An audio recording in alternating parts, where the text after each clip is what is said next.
Biology में full marks? ये कैसे हो सकता है? बायोलॉजी तो रटने वाला सब्जेक्ट है। इतनी सारी थ्योरी, इतने सारे एग्जाम्पल्स, इतने सारे डायग्राम्स, ये सब कैसे लर्न होंगे? फुल मार्क्स तो आ ही नहीं सकते।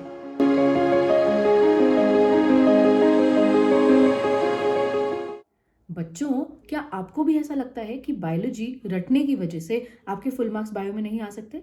अगर ऐसा लगता है तो आज के इस वीडियो में मैं आपको बताऊंगी कुछ ऐसे टिप्स एंड ट्रिक्स जिससे आप बायो को इस तरीके से पढ़ सकते हैं कि आपके भी बायो में मैक्सिमम नहीं फुल मार्क्स आए। तो स्टार्ट करते हैं। The first tip of studying biology is making short notes. Short notes का मतलब ये कि जो आपके बहुत बड़े बड़े थ्योरेटिकल पैराग्राफ्स हैं, उन पैराग्राफ्स को आप छोटे छोटे शॉर्ट नोट्स में कन्वर्ट कर लीजिए। यानी कि अगर एक बड़ा पैराग्राफ यहाँ लिखा है तो उसमें आप क्या करेंगे कि एक कुछ ऐसे पॉइंट्स बनाएंगे, 4 to 5 पॉइंट्स, जिसमें वो पूरा का पूरा पैराग्राफ का जिस्ट और इंपॉर्टेंट पॉइंट्स आ जाए। इस तरह से जब आपकी पूरी बुक के हर पैराग्राफ के शॉर्ट नोट्स बने होंगे तो आप देखेंगे कि it's very easy to remember the things. आपको बहुत लंबे लंबे सेंटेंसेस लर्न नहीं करने पड़ेंगे, आप सिर्फ पॉइंट्स लर्न करें और उसके बाद अपनी लैंग्वेज बना करके एग्जाम में लिख दें। सो फर्स्ट पॉइंट ये हुआ कि start making short notes of biology. Point number two ये कि आप डायग्राम से लर्न करने की कोशिश करें। अगर आपने कभी नोटिस किया हो तो डायग्राम में एक्चुअली वही चीज़ें मार्क्ड होती हैं जो थ्योरी में एक्सप्लेन की होती हैं। तो अगर आप सिर्फ डायग्राम्स को अच्छे से प्रैक्टिस करेंगे और उनकी लेबलिंग्स को बहुत अच्छे से देखेंगे तो आपको रियलाइज होगा कि आपकी आधी से ज़्यादा थ्योरी तो डायग्राम में ही कवर हो गई। इसलिए डायग्राम्स को सिर्फ देखने के लिए just don't consider them as a thing of beauty in the book. Consider them as a concise thing telling you about the theory which is written in the book. यानी कि बुक में जो भी थ्योरी है वो सब diagram में points mentioned है, आप उससे डायग्राम से थ्योरी को लर्न करने की कोशिश कीजिए। Point number three is examples, क्योंकि बहुत सारे चैप्टर्स ऐसे हैं जो जिसमें बहुत सारे एग्जाम्पल्स हैं और क्वेश्चन भी जो एग्जाम में पूछा जाता है वो एग्जाम्पल बेस्ड पूछा जाता है। तो एग्जाम्पल्स लर्न करने के लिए स्टार्ट करिए चार्ट्स बनाना। जैसे फॉर एग्जाम्पल मैं आपको बताती हूँ एसेक्सुअल रिप्रोडक्शन। एसेक्सुअल रिप्रोडक्शन जो है वो कई तरीके से होती है, fragmentation, budding, fission, vegetative propagation. तो आपको क्या करना है कि हर एक के नीचे आप पूरा चार्ट बनाइए सेक्सुअल रिप्रोडक्शन का और हर एक पॉइंट के नीचे उसका एग्जाम्पल लिखिए। तो जब आप उस चार्ट को देखेंगे तो आपको सारे एग्जाम्पल्स एक साथ दिखेंगे और आपको इंडिविजुअली एक एक एग्जाम्पल लर्न करने के लिए अलग से पेजेस नहीं टर्न करने पड़ेंगे। इस तरह से एक पिक्टोरियल मेमोरी बनती है। उस चार्ट को जो आपने खुद से बनाया है, खुद से एग्जाम्पल्स लिखे हैं, वो आपके दिमाग में बैठता जाएगा जितनी बार भी आप उस पेज को टर्न करेंगे। So this is the third thing. Next thing comes कि पूरे के पूरे चैप्टर में इतनी सारी थ्योरी है, सारी एक साथ कैसे याद रखें?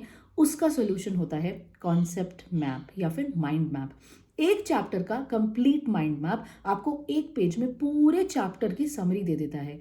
आप अपने माइंड मैप्स खुद से बनाइए। पहले एक टॉपिक का माइंड मैप बनाना स्टार्ट कीजिए। जैसे कि अगर मैं आपको एग्जांपल बताऊं, फिर से एसेक्सुअल रिप्रोडक्शन, तो आपने सेंटर में एसेक्सुअल रिप्रोडक्शन लिखा और साथ में उसमें से रेज निकालिए। हर एक रे के ऊपर एक मेथड लिखिए, आगे उसका मीनिंग लिखिए और उसके बाद एक रे और निकालिए और उसमें उसका एग्जाम्पल लिखिए। यानी आपके पास पूरा का पूरा जो एसेक्सुअल रिप्रोडक्शन का टॉपिक है वो आपका छोटे से पेज में कंसाइसली सिमट जाएगा।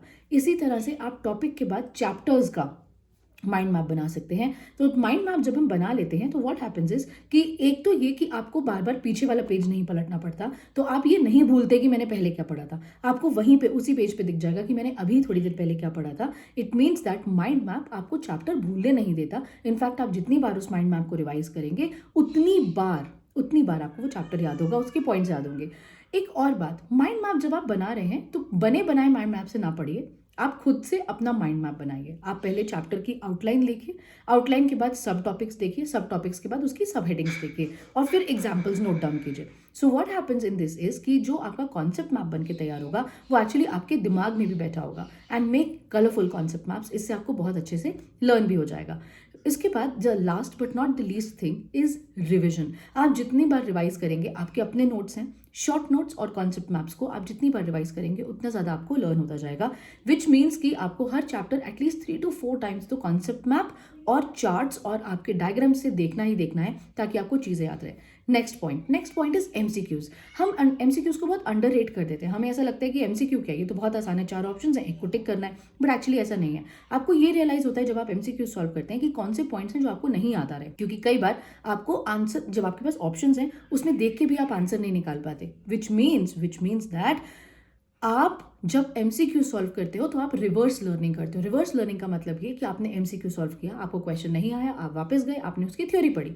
Instead of keeping the reading the theory again and again, आप एमसीक्यू करें और वापस से उस थ्योरी को पढ़ें जो क्वेश्चंस आप आंसर नहीं कर पा रहे हैं। आप जितना ये एक्सरसाइज करेंगे उतना ज़्यादा बायोलॉजी आपको लर्न होती जाएगी।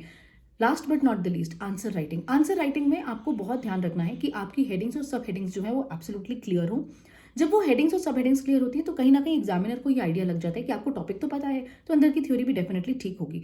लेकिन जो आप थ्योरी भी अंदर लिख रहे हैं बहुत ऑन पॉइंट लिखिए, बहुत ज़्यादा पेजेस भरने के चक्कर में ना रहें। आप क्या करिए कि आप उसमें अपने जो आपने नोट्स बनाए थे उन्हीं पॉइंट्स को आप सेंटेंसेस में कन्वर्ट करके लिख दीजिए। आपके जो आंसर हैं वो आंसर सब्सटैंशियल होने चाहिए instead of long. So these are some of the points जो मैंने आपको अभी बताए हैं। इनको अगर आप यूज़ करते हैं, इनसे अगर आप बायो पढ़ने के तरीके को अपनाते हैं इस तरीके से, तो यू विल रियलाइज कि इन नो टाइम आपका जो बायोलॉजी का स्कोर है वो एकदम से मैक्सिमम हो जाएगा। चलिए, for if you have any more doubts और any more questions related to this, you can put in the chat box और मैं उनको आंसर कर दूंगी। Thank you.